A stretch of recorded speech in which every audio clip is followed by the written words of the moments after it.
everyone, as you're coming in, please drop your zip code in the chat, and feel free as well. And I'll just go ahead and say hi to everybody in the chat. Hi. And I'm Caroline. I'm from the SciStarter team, and my zip code is 2008. And we'd love to hear a little bit about you in the chat as well. You know, if you're an educator, what type of work you do, like if you're a citizen scientist, what type of citizen science you love to do. And you're in for a treat tonight because the great Jill Nugent is going to tell you all about the signs of spring. Ooh, Catherine is an educator at a zoo. Yes, excellent. Jill, you still with us? I'm here, yep. Okay, awesome.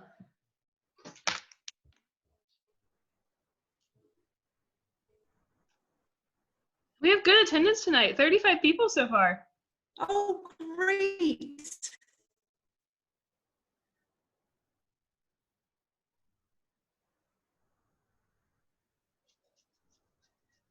Yeah.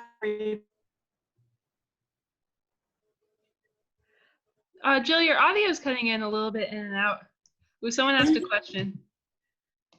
Oh, okay. He was just saying he loves carrying out citizen science project in his labs. That is fantastic. Oh, wonderful. Oh, I see Alice. I see some friends in here. Welcome, guys. We've got some experts in here. Oh my gosh, this is wonderful. I love the diversity. That's so great. Oh my gosh, Dallas, Mary, I'm just up the road. Awesome. Yeah. Perfect. And if anyone needs audio at any time, feel free to raise your hand and I can allow you to talk. I know that's a weird way to call it, but that's what the Zoom function always is. Darlene from Philly is here. Hi, Darlene. What's your zip code? Welcome.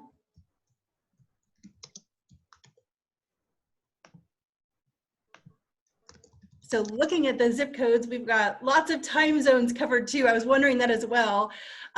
We usually try and, we know people are busy during the work day, but of course the Pacific Coast folks, if you have it too early, they're still working. So at least, it's kind of balanced. It's always a balance between it's getting close to bedtime for the East Coast folks, but we want to, include the Pacific Coast folks. And I'm calling in from Central Time Zone. Mary asked you, since you are just up the road, so you're both in Texas, have you seen our Amaze Your Brain at Home info on our website? I saw that. It's amazing. I know we're so lucky for the group. The Perot Museum is just amazing. It's our Nature and Science Museum in Dallas, Texas. You guys have been doing such a great job. Thank you guys. I love how you're engaging the public.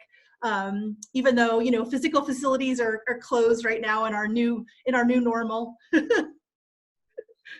And for those of you who just came in, please drop your name, zip code in the chat. Any questions you have for Jill, feel free to drop those in the chat too, so she can address them during her presentation. But somebody raised their hand. Let me see. Who was it? Yeah, welcome everybody. We'll give it about almost one more minute, give folks a chance to come in.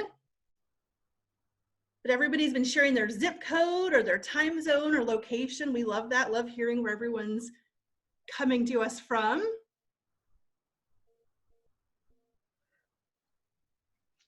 Yeah, collecting this info helps us know who we're reaching and what communities we're engaging, the zip codes especially.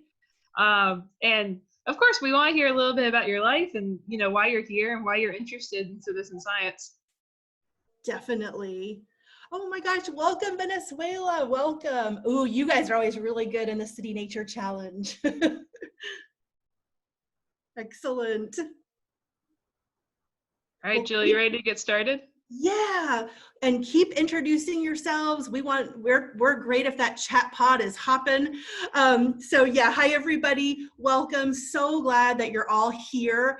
I know everybody is busy navigating this new normal, so I appreciate you spending this hour with us to talk about citizen science project opportunities for our remote, online, and distributed learners this spring.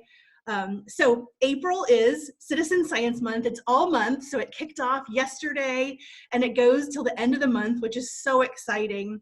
And so we'll have a weekly educator webinar every Thursday evening at this time with different projects and themes spotlighted in each.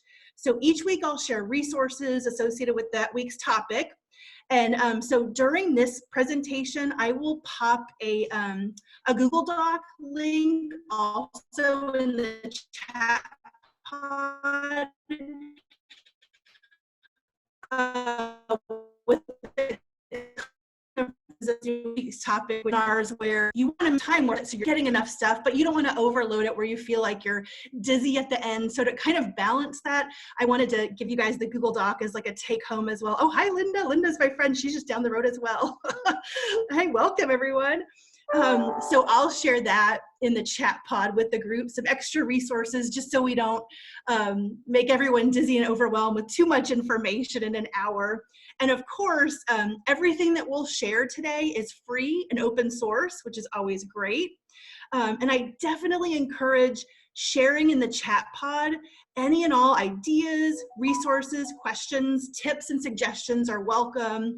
In the spirit of citizen science, we can crowdsource ideas together. Perfect. Can everyone see the PowerPoint? I just want to check before. Yep, Jill, looking good. And if you go into presenter view, the whole slide will fill our screen. Oh, perfect. Yeah, I didn't want to mess, my screen was doing something. It was something on this PC, so I kept it like that. But yeah, so again, I thought we'd do some introduction. So you're having some issues with your audio, I think. Do you want to try to call in via phone just before we get started in earnest? Let me check.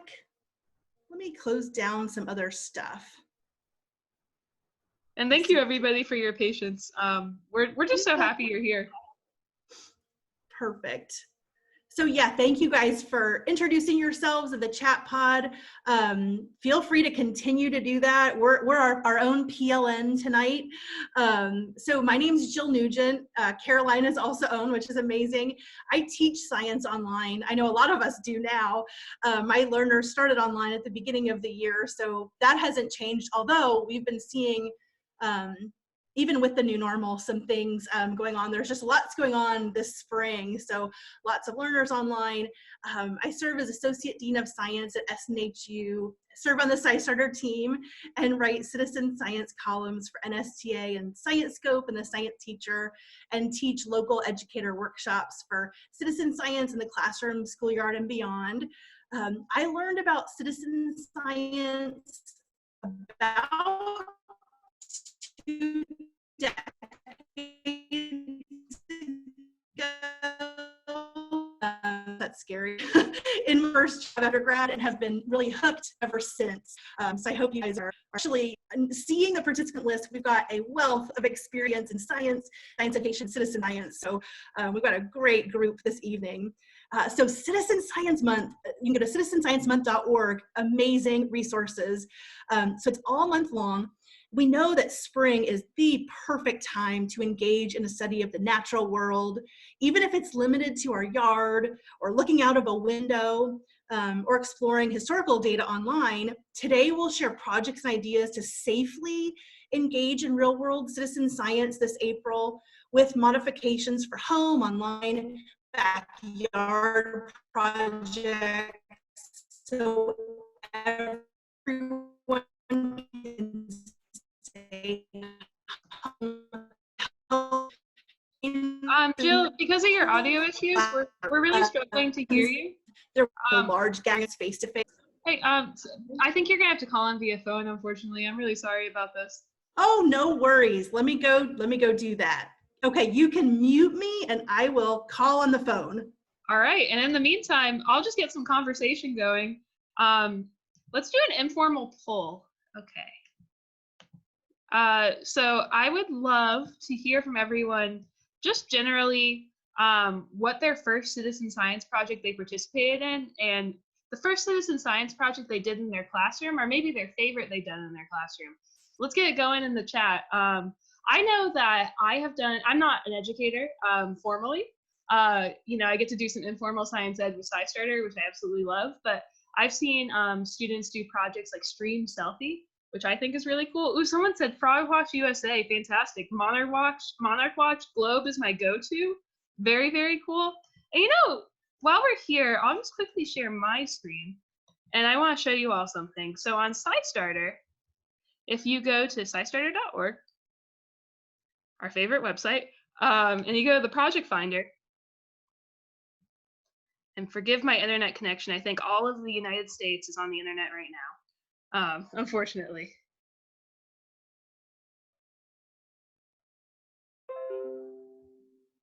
So you see here, this is our project finder. This is where people have listed their projects in SciStarter to have people, citizen scientists, find them and contribute. I can look for projects that are exclusively online and for projects that have classroom materials. Perfect for education in the era of social distancing. COVID near you. They have education materials and they are online. This is a new project where people fill out a weekly survey about whether or not they have COVID-19 or coronavirus symptoms. If you're healthy, that's great to fill it out too. And it is helping epidemiologists, you know, map this and help us predict where outbreaks will be. And apparently they have classroom materials, which is fabulous. Let's see, what's another one that has classroom materials? We Dig Florida Plants. As a Floridian, I am partial to that project. Let's see who's in the chat.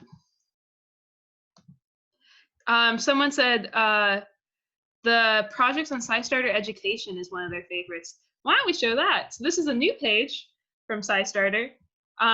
So it's in partnership with these different entities.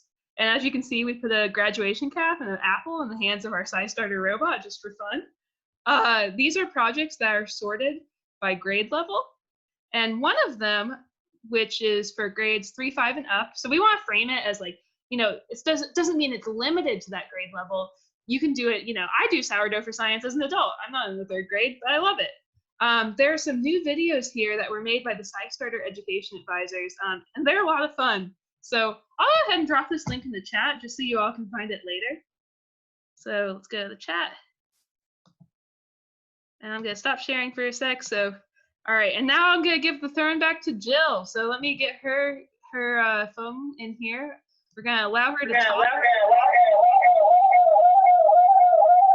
Jill, I think you're going to have to mute your other device. Okay, there we go.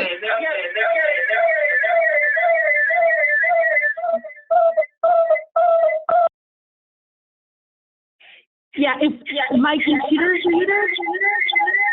My computer's muted.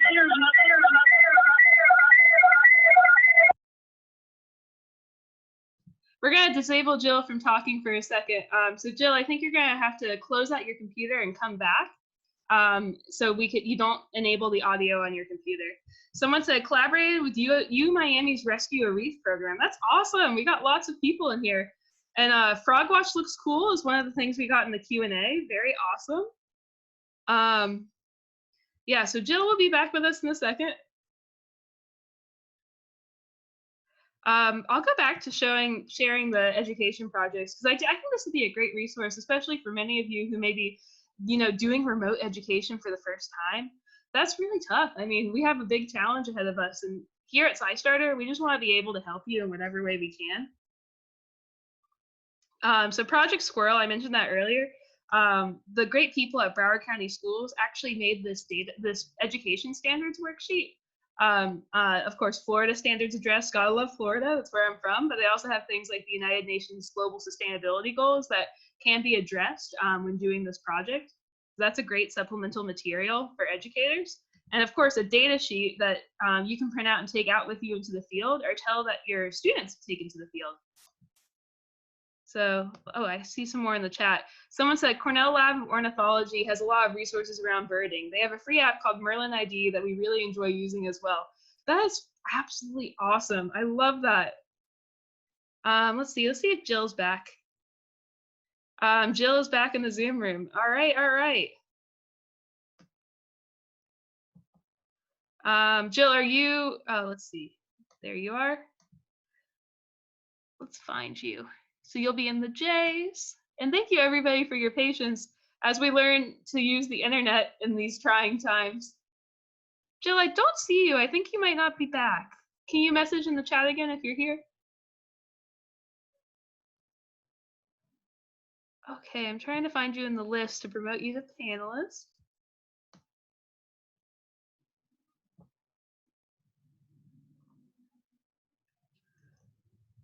Let's find Jill. It's like, where's Waldo? Where's Jill Nugent? Well, she's in Texas. We know that. Oh, you're back here as a panelist. Okay, let's unmute you. All right, Jill, how you doing? Hi, everybody. Gosh, I wonder if my computer is like revolting because it's been on Zoom all day. I don't know. That's silly. But yeah, it's not. And now when I do my share, it's not giving me the selection for, let me go over here. Yeah, it's the share screen has changed. Trying to upload, hi, Darlene, yep, back. But trying to upload PowerPoint and it's not giving me the option, which is fun. I can share my screen. Let's do that instead. Share screen, I'll just find that. Let me close this out. Sorry, guys. There we go.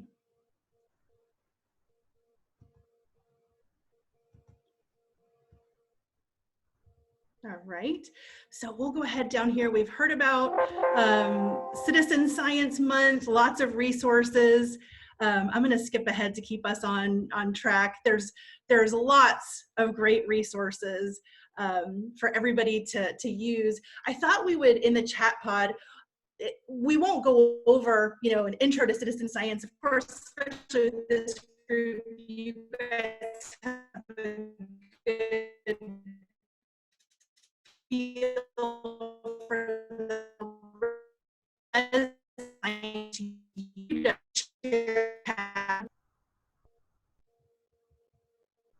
excellent.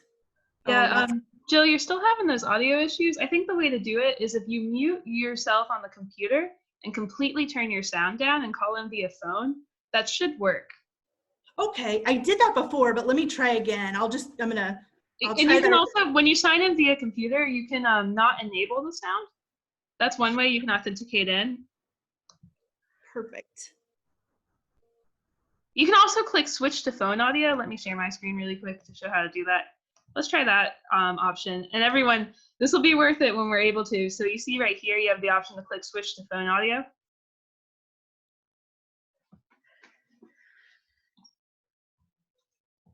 Is that Jill? Darlene said maybe Caroline can do the screen share. Sure. I think we lost Jill though.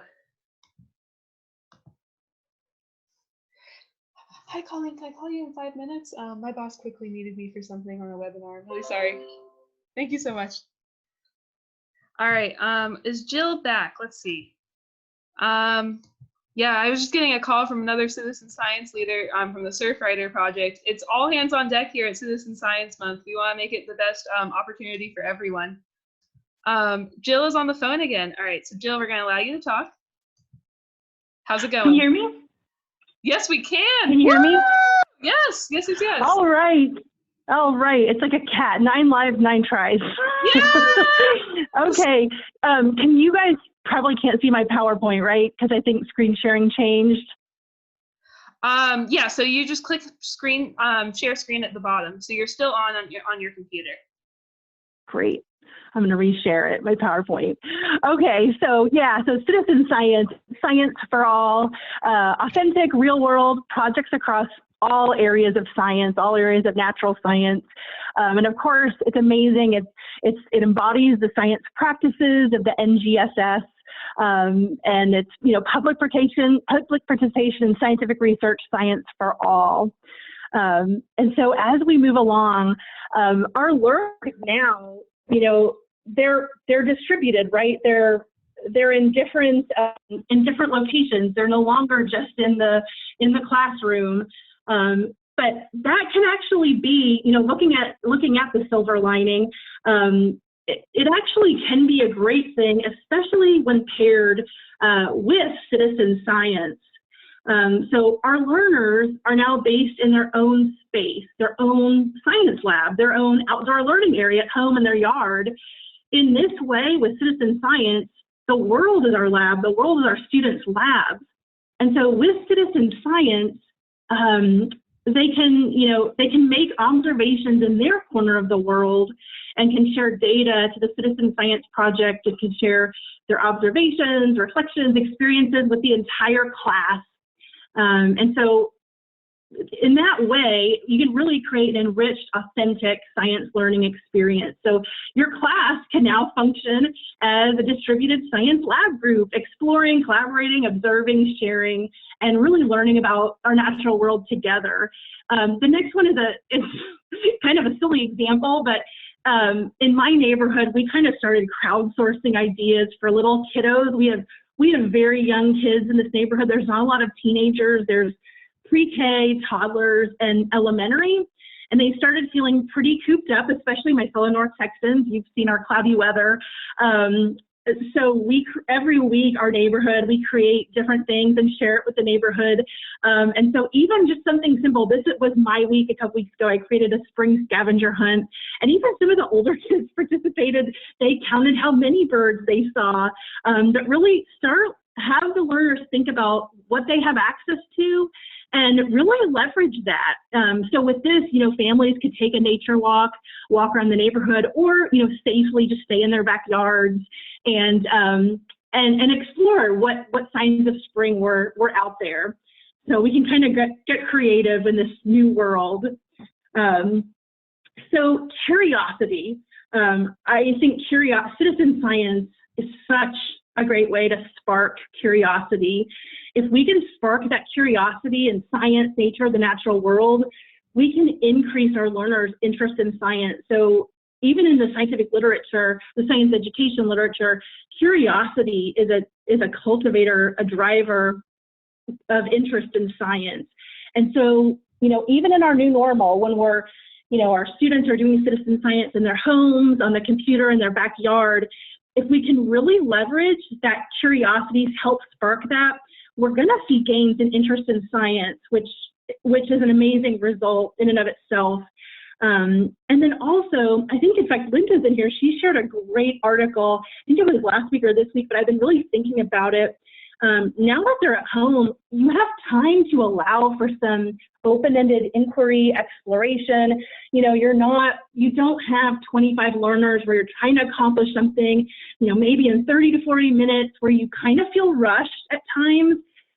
Take advantage of this new normal and, encourage students to think and wonder. And, science doesn't have to happen from 1 to 1:45. It can happen, in the morning, in the afternoon. It can kind of have a different ebb and flow than the regular school day. So definitely lots of ways to encourage that curiosity through citizen science. So with SciStarter, it's just amazing. There's 3,000 projects around the world. It's for everyone. In fact, whenever I do teacher workshops, we always head straight to the SciStarter project finder. It's such a great way with your team or yourself to explore what's out there. And especially for educators, one of the helpful features in the advanced search option to find projects is the selection has classroom materials, because that can kind of help narrow down some projects that'll probably be better fits for the classroom. So that can be helpful, as well as age group of the learners you're trying to reach, and then looking back at your curriculum, what topics, what subjects, activities that you're trying to do.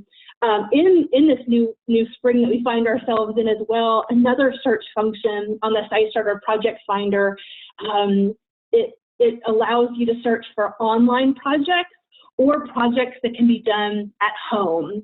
So that's another just really great feature to be able to access and leverage as you're planning what projects to do with your students or encourage them, to get involved in. And we'll move on. So in the Google Doc, I'll pop that in the chat pod. It's got lots of different links and of course you can find all of it through SciStarter.org and the project finder, but I pulled some out just to kind of help, you know, as you take home a resource, it kind of highlights some things. And then we'll talk through a couple of projects that not only have education materials, curriculum materials, but projects like Budburst and Journey North, they were actually built, they're good science, and they were also built with an education component in mind, and they're all about science of spring. So we'll talk through a couple of these, but in the Google Doc, there's a lot more. And even beyond that, you know, the Google Doc could have been hundreds of pages if we included everything in the project finder from SciStarter. So it kind of scaffolds. We'll talk through some, and then in the Google Doc that I'll share, there's links to others. And even that's not even fully exhaustive, but in the project finder, that's where everything else, you know, can be discovered. So just kind of as you're adding to your toolbox, that's kind of, this has some, the Google Doc has more, and then of course the project finder, you know, has everything. It's the best database out there for finding and pairing with citizen science projects. So kind of going back to this idea of thinking about spring, if we close our eyes and think of, you know, signs of spring, what are some things that come to mind? I know I can hear things when I think about spring, maybe smell things, maybe I'm sneezing pollen. So signs of spring in different areas, you may think about the emergence of bulbs in your garden. I know I'm grateful to the family who lived in my house before me. They planted daffodils, or somebody did. They keep coming back every spring, and that's one of the first things that I see every spring. The budding on a tree, the leafing out of plants. I know, you know, I live in Texas, but I work with folks in New England, and I'm so jealous because one of their signs of spring is tapping sap from maples. So that's something very exciting. Also the appearance of birds, such as robins or barn swallows. Observing increased insect or earthworm activity. I know I saw Luna moth not too long ago. It was really neat. I've had some encounters with Luna moths lately, which is very exciting. Talking about little critters that can kind of incite or inspire curiosity. But I found in a leaf pile, I found a cocoon, a Luna moth cocoon, and I let it emerge. I put it outside, and it was a girl, and she stayed in the same place, you know, for quite a while, you know, drying off, pumping her wings. Usually they emerge like late morning. She kind of emerged late afternoon. So she didn't fly away that first night that she was outside. She kind of stayed where she was. So early the next morning, I just kind of went out, you know, to look. I expected she might have been gone, but I looked and I was like, oh my gosh, what's going on? It looked a little strange. And there were two Luna moths. She found a boyfriend. So you could see the different antennae and the male and female. He had slightly different coloring. He had more pink around the edges of his wings. But it was amazing to see two Luna moths connected. And so her pheromones, you know, attracted him overnight. And they stayed attached all day. And then flew off at some point, you know, that night, because at 8 p.m. the next day they were still there. I was like, dear God. But they flew off that night. So just lots of insect activity for the spring. I know folks mentioned frog projects. I love Frog Watch as well. And in fact, April, the month of April is it's Frog Month. So Frog Watch, any amphibian project, frogs and toads would be great. But the spring peepers every year, that is like spring to me. When I hear the spring peepers, I know spring is coming. Seeing plants and pollen. I know my fellow Texans, we've been suffering earlier this year and now with pollen, especially our cedars and junipers are always pretty rough on us. So the list goes on. You guys think of some great ones as well. Lots of different phenology projects, signs of spring. And that word phenology that, you know, Journey North, we'll talk about that first, Budburst, it refers to that study of the timing of biological events in plants and animals. So when you think of signs of spring with your learners, you can kind of introduce that term phenology.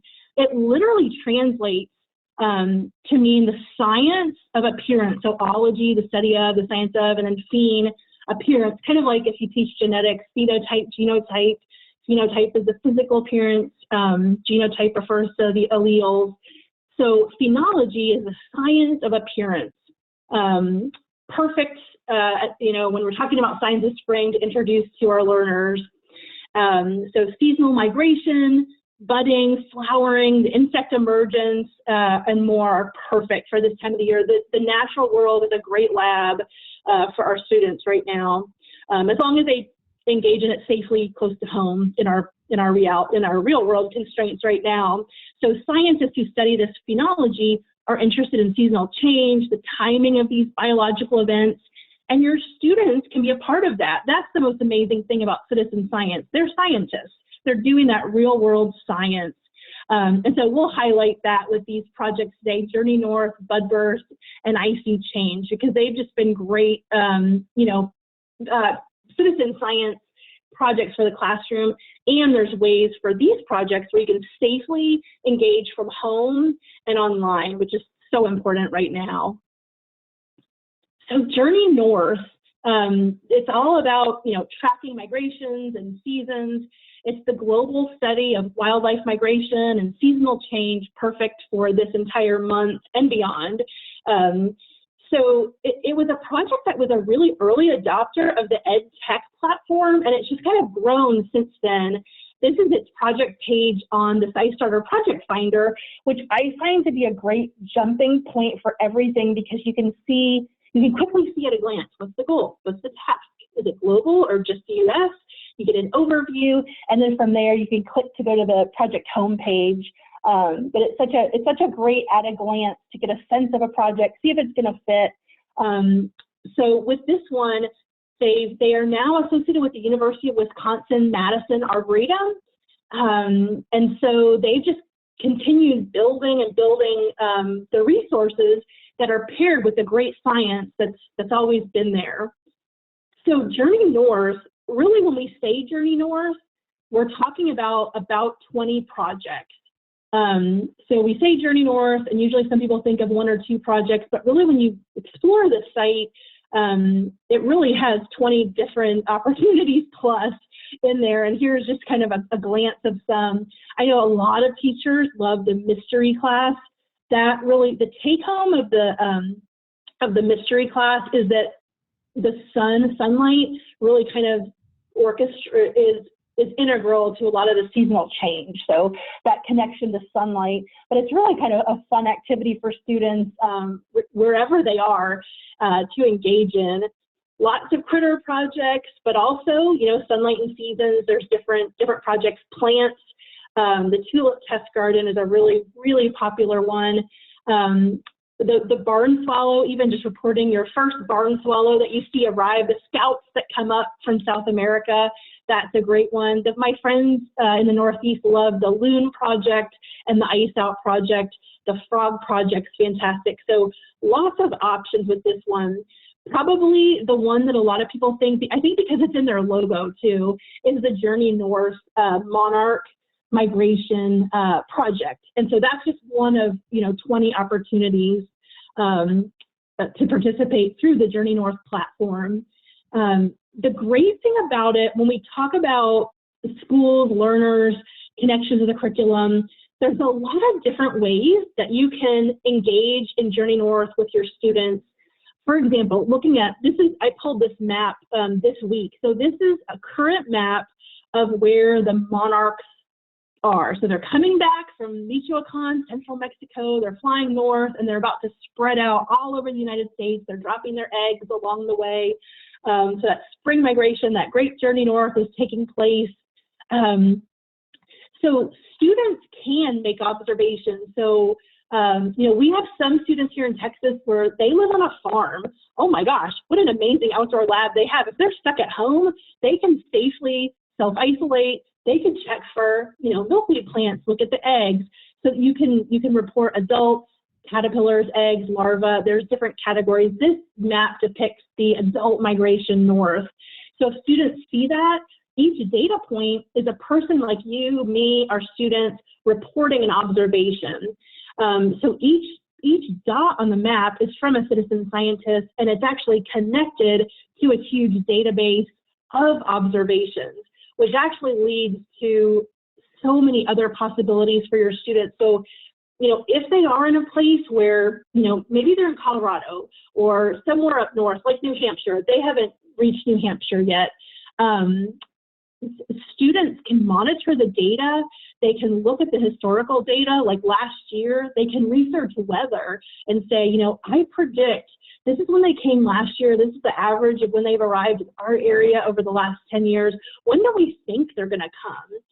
And you don't have to just limit yourself to monarchs. With Journey North, that's available for any of the species. So robins, barn swallows, I'm trying to think, oh, hummingbirds, that's a really popular one. I've worked with a kindergarten class and they were like, oh my God, hummingbird obsessed. That was awesome.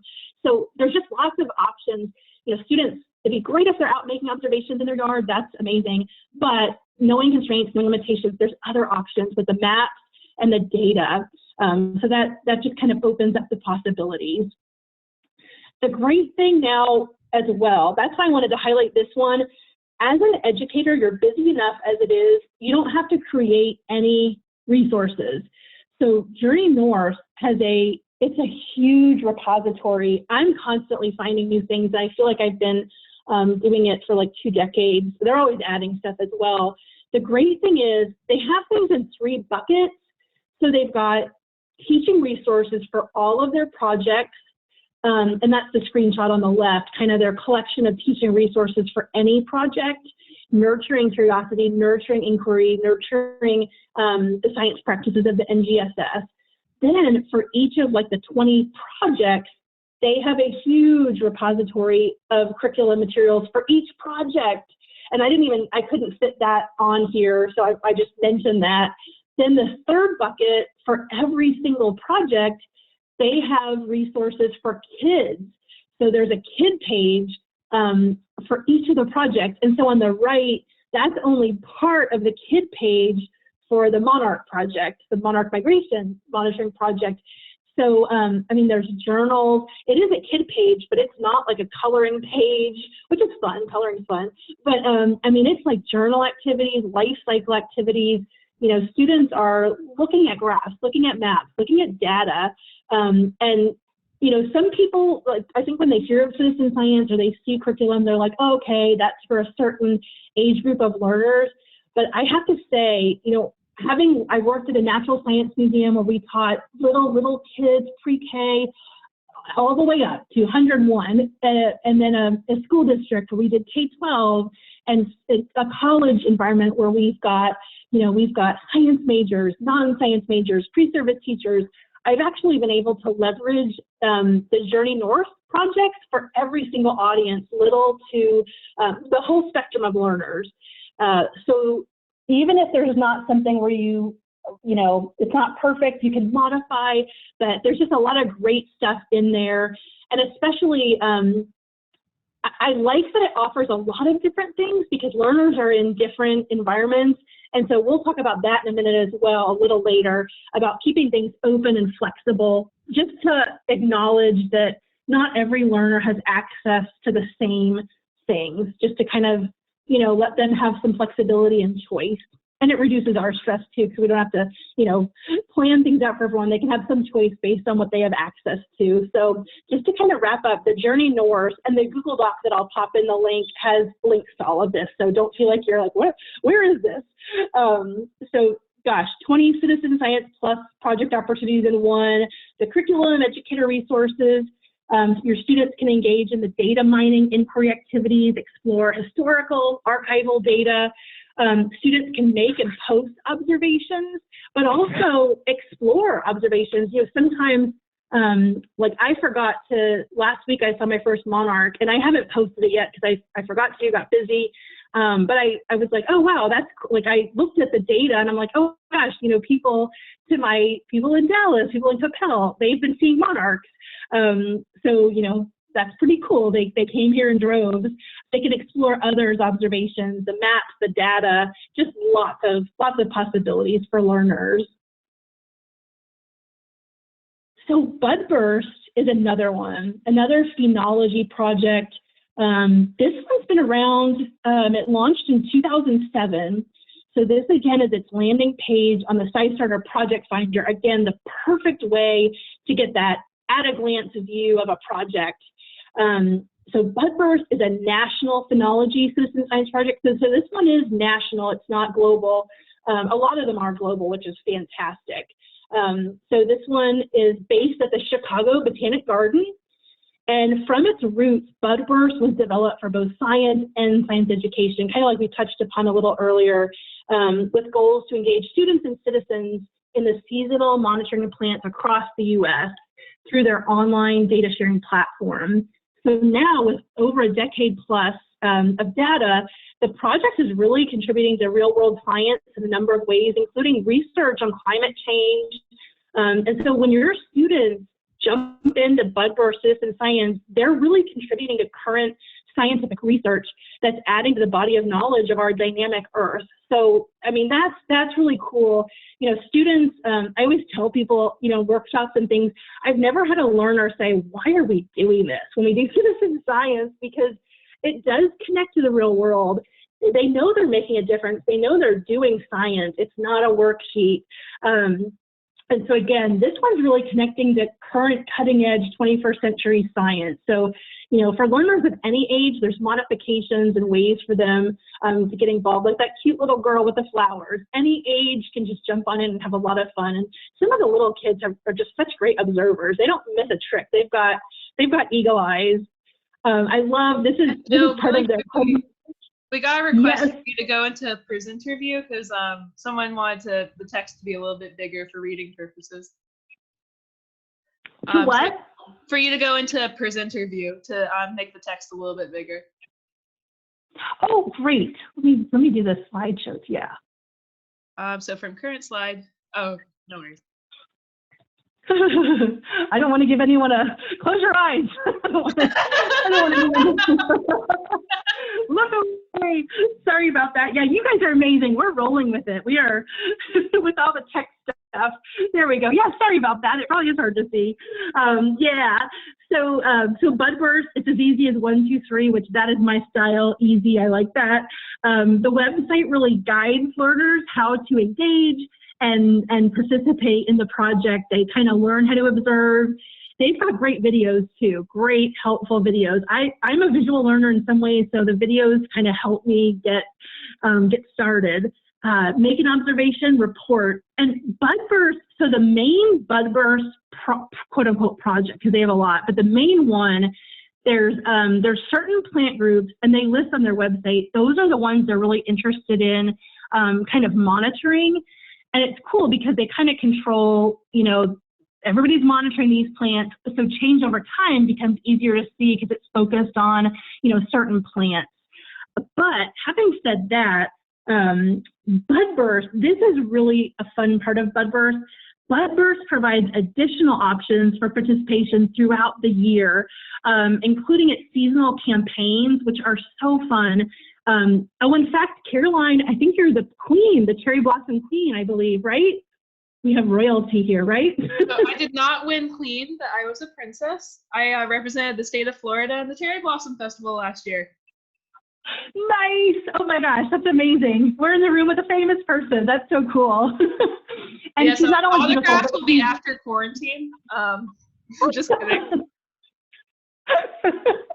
Well, she is the nicest person too, which you guys can tell. But yeah, the cherry blossom blitz, and I grew up in DC, so you know the cherry blossom just means spring to someone in the DC area. So that's a really popular one. That's going on right now, and it goes through May. February through May is the cherry blossom blitz. So especially your DC learners, like that's a great one. And then for others, nativars. The nativars research project is something that's focused on pollinators and plants. So they want your help with this research project, your help, your learners' help to determine if pollinators are more attracted to native plants or cultivars of the native plant. Because, you know, sometimes we go to the garden stores, I like natives, but sometimes I'm like, well, wait a minute, it's like a cultivar of a native. So this project wants learners to help them find out, you know, do pollinators have a preference? Maybe they do, maybe they don't. So that's a cool real world study. And your students will be right there with scientists trying to figure that out. And they have lots more. This is just highlighting two, and they're always adding some. This one, wow, they have a robust platform of educator materials for all ages. I just kind of did a screenshot because, you know, for each you can really dive down. But I love that they thought about all of us, because, you know, some of them think about just some educators, but this is like K-12, higher ed, informal, that wonderful, beautiful science learning ecosystem that we love. And they also provide educator professional development as well. So there's lots of great support. I know some teachers, you know, for their curriculum, they're ready to go. They see the citizen science project, they get their students into the science, and they're good to go. And then others, for certain projects, the lesson plans and curriculum are really helpful to pull from. So, you know, mix it up. That's why, like, you know, you can kind of grab and take what works best for your curriculum, and it's all, you know, available, open source, free, which is the best. And then our IC Change project. Oh my gosh, if you guys, I know a lot of you guys are on Twitter. I love some of the Boston stuff that they've been doing with, you know, weather and climate. And this project, this is a really neat one. And again, this is the screenshot on the SciStarter project finder page for IC Change. Look at all the loves it has. Lots of people love this project. This one is all about observing, documenting, describing weather and change in your local community. So it's that locally engaged, globally connected citizen science. You know, through technology, we're globally connected. But again, that local community engagement, it's a really great project. I've seen some learners, one of the teachers in my local area had tried it, and it actually helped her kids' writing. They shared their journal writings on the IC Change website, and the kids really took their writing more seriously, and she saw improvements in their writing. And so with the observing, documenting, journaling, this one is really neat, even beyond science. It's building skills in lots of areas. Again, you can kind of see, I love the projects that are kind of 1, 2, 3. It's easy to jump in and get started. Lots of options for students to engage in this citizen science. The headers kind of give us an idea. They've got different investigations. They've got a sightings page. Students are sharing and journaling. This one's nice because even if your learner doesn't have access to, some don't have yards, and we want to keep them safe. And so even if they have a window where they can just kind of look out and see, okay, it's raining today, or this or that, or wow, I can see that tree over there, that it's starting to bud, or look at that flower across the street. They can just kind of document change that they see in their area. There were some really neat ones where it snow is always a popular thing on this. Students they like to share the winter snow and things like that. And this page also maintains different stories, so there's actually extensions and connections that learners can engage in. So in a way, this project is integrating citizen science, journalism, weather, and satellite data from NASA. It's connected to NASA in that way. With that globally networked community, that you get to actively contribute to observations and environmental changes. So each observation submitted is combined with weather and climate data to provide greater insights into larger emerging trends that are occurring in the environment. So this is one, and we'll talk about some other projects later in other webinars. There's a lot of like NASA Global Observer projects that are amazing, that you really are ground truthing data. All of us on the ground with our awesome, technology, or the phones are like amazing what they can do now. We're collecting data on the ground level, and then our science partners, NASA, their satellites are collecting data. And with our data on the ground and NASA data, we get a better picture of what's going on in our Earth. So it's really, really neat collaborative science. And every time students hear that they're partnering with NASA, they're like, oh my gosh, I'm in. So really it connects a global community that's investigating weather and climate change, and students will have so much fun sharing their observations and their questions. Lots of questions come up, especially on weather and climate. So I thought I would kind of talk globally about, you know, our learners now. We don't have them in a room with 4 walls. You know, they're at home. They're on their laptop or they're on their iPad. They're remote. They're distributed. They're in their home safely, which is a good thing. But some things as an educator in that world to kind of keep in mind in tandem with doing citizen science. I've really found that top bullet point is really important. When you have distributed learners, flexibility and choice. And kind of what I meant by that is be flexible, because they're all going to have, you know, they're going to have access to different things. And so just kind of be flexible with what they have access to, work with them. It'll also lower your stress level. And then choice. So, you know, if something's not going to work for their environment, they get to choose, you know, something else, even their internet connectivity, right? Like, I mean, I guess my whole neighborhood, my whole town must have been on since my bandwidth must have dropped tonight. You know, if internet connectivity is going to go up and down since everybody's at home using it. So just kind of flexibility, choice. I like students when I'm teaching a class right now where they're doing citizen science, you know, all spring. But I've been in some environments where, you know, we're going to do a citizen science project. I'm kind of going to give them some choice. I'm not going to be like, we're all going to do this one. Sometimes we do. But one thing that you can do with your learners is say, send me a proposal. You know, if they're older, send them to the project, like high school, they can go to the project finder in SciStarter, find what they want to do, maybe within range for your subject area, you can determine, but then they can come back to the educator with a proposal. Maybe they meet you in a Zoom meeting or they send a written proposal of a project that they'd like to do.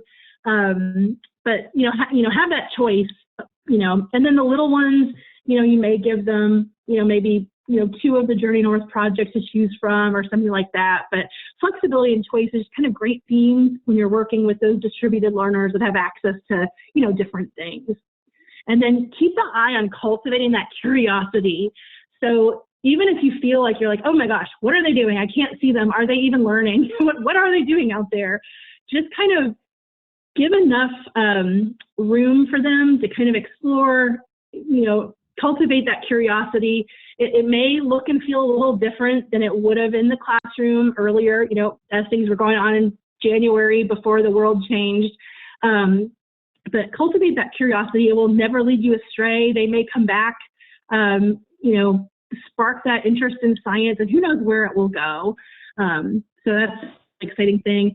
And then trust as well. This is a big one. I actually have to talk to some online instructors sometimes about that.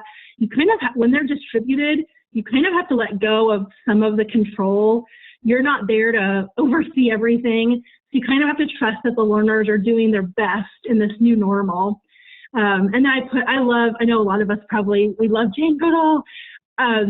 Whenever I see that make a difference, that's one of her quotes, which is awesome. But every time I talk to groups about citizen science, you know, especially classrooms that have engaged in projects, maybe they did a water project or this or that, what always comes back is, oh my gosh, we did science, we learned stuff, we had so much fun, but we made a difference. And so kind of in the spirit of Global Citizen Science Month all April, that making a difference and connecting to something bigger than yourself, that's really powerful. So even though we're not going to be together in these big events, that's okay. We can connect online. So it kind of gives some like hope when you connect to something bigger than yourself. And then also I think with our topic tonight of signs of spring, you know, whenever I observe, you know, spring, it's like renewal, life cycles, life will always, you know, persist. So even with all of the stress and all of the things that are going on in our world that can seem kind of heavy and actually overwhelming, looking and tracking nature and kind of being reassured with the timing of things, and that nature, you know, always persists. That's a really great focus and a great kind of theme to bring to our learners this spring in these unprecedented times. I know my team at work is like, you keep saying unprecedented, but it's the only word I can think of that's what's going on. So, So here, and this again, this is in your Google link, but our SciStarter.org education. Oh my gosh, the team at SciStarter is amazing, totally. And they did such amazing stuff, pulling resources together. I know ASU's been sharing it, but that's the link. And again, it'll be in your Google Doc, but it's got lots of resources, lots of projects for each grade level, grade band. One thing that I also thought I would point out, it includes that learner reflection on experience. So it includes some guiding questions, some reflection questions, and I gave kind of an example on the screen. Don't feel like with citizen science that you have to, have the student take a quiz when they're done. I mean, you can, but what I found is that learner reflection on the experience can actually be really, really powerful. And so this page actually includes already written reflection questions that you can have your students do, and you can modify or just pick some, depending on the age, customize. But it can be a great wrap up to your citizen science project engagement, that student reflection. And, students could write or share verbally in a synchronous Zoom session with the class. Reflection on that learning is that it's excellent as you engage in experiential learning with citizen science, real world science experiences. So these are just examples. And again, if folks have other ideas, oh my gosh, the sharing, the citizen science, like PLN is amazing. Everybody is like sharing, and I love it. It's such a generous community. So if you have other ideas, that would be amazing too. That these are some of them, and check out that page. It's got lots of great stuff. So as we wrap up, I want to thank you guys so much for coming, and apologies for my tech snafus. My gosh, Verizon Wireless. Oh, and Verizon is actually a partner with SciStarter. They're my internet provider. They get volunteer credit for SciStarter projects, but they must have been overloaded tonight. Everybody's on it. But I thought we would pause, take questions. I can actually stay as late as we need. It looks like on the clock we've got 5 minutes, but I'm happy to stay as long as folks have questions. And I wanted to extend an invitation for everybody all month in April. Every Thursday night, same time, 8 p.m. Eastern, 7 Central, and so on, we will have a get-together for citizen science projects. We won't cover the same project. We won't repeat a project. So next week, we're going to focus on abiotic projects, water, air, soil, soy. Next week, there's like a World Soil Day, and so it kind of coincides with some of that. We tried to do it strategically. Mid-month, we'll talk about iNaturalist. In fact, Signs of Spring, we could have talked about iNaturalist tonight, but we saved a special week for iNaturalist because it's such a great tool. It deserved its own session. And that is the week before the City Nature Challenge, and we'll share creative ways for you to do a backyard bio blitz with your learners wherever they are. Anyone can get involved in a safe way. And then Earth Day, Arbor Day projects, we'll talk about some NASA Go tree projects. And then the last webinar is kind of a mixed bag, so maybe sourdough science, some of our other projects that didn't fit in the earlier categories, we'll definitely cover those. So let me get out of this and we'll check for questions. Just pull up the chat. And Jill, our first question was, how do we get the Google Doc you mentioned? Oh yes, I'm gonna pop it in. Let me grab it. Thank you guys. See, the evening is not my optimal brain function time, so thank you. I need as many cues as is possible. Here it comes. Oh look, oh my gosh, I see so many familiar names here. You guys are amazing. There's the Google Doc. Yeah, that's your present for coming. And we can also, I have a PDF of the PowerPoint as well. We can email participants yeah. We would love to have you guys and reach out anytime. I know we've got Caroline's in the room, Jill, that's me, I'm in the room, Darlene's our fearless leader. So feel free to reach out. We love hearing from people. We love collaborating with citizen science. Oh, sorry, I said it's all panelists, didn't I? Caroline helped me. Thank God for our digital natives. I love computers. Yay! Any other questions? Oh, good. I see people grabbing the link. Yeah, that's your That's your goodie bag. If we were in a workshop, I would have given you presents, but these are virtual presents. Aw. Is there anything, I have a question for the group. Is there anything that Jill presented that you want to try with your students or that you think you'll implement in your classroom or in your education efforts in general?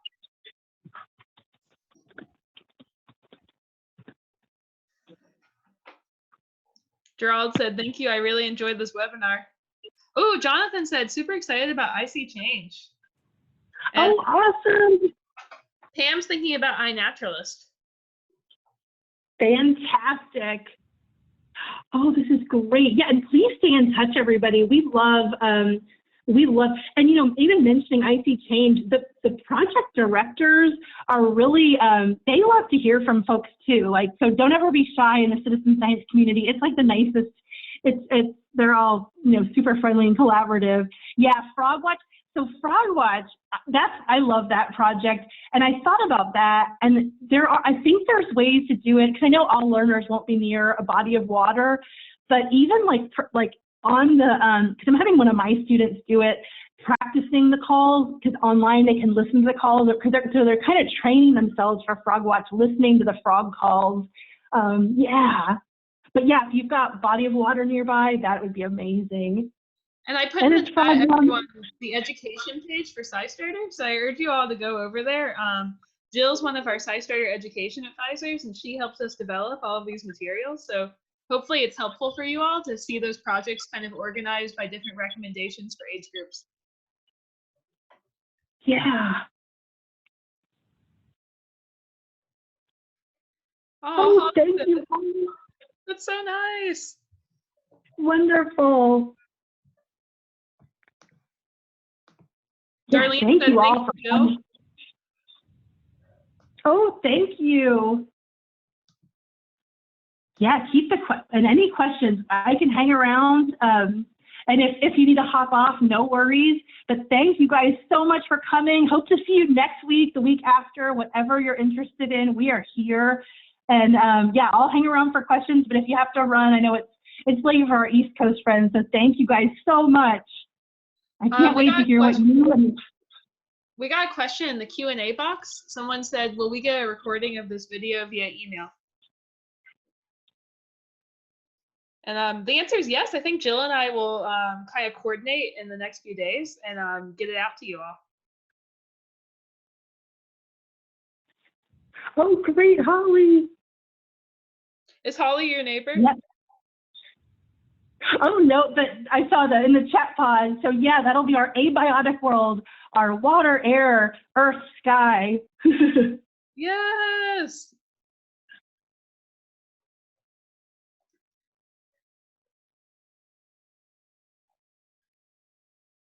Jill, excellent. Well, thank you. Question for you. What was the first citizen science project you ever did?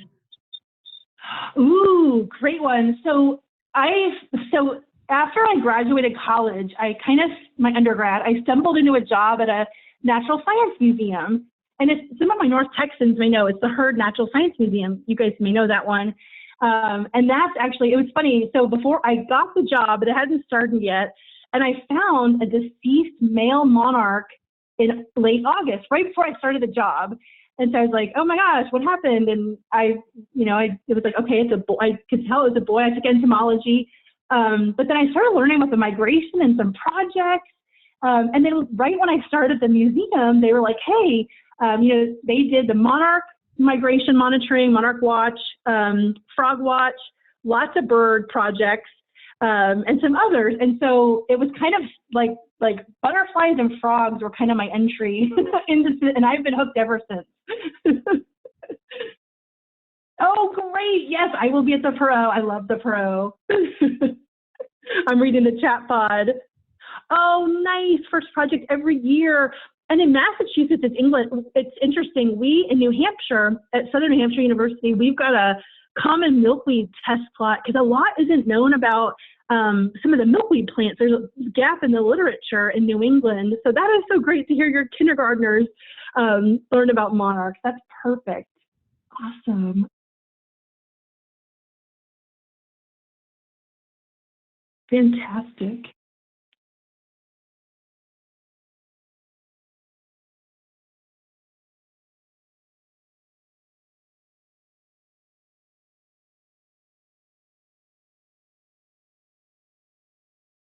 All right, I see it starting to slow down. Thank you all so much.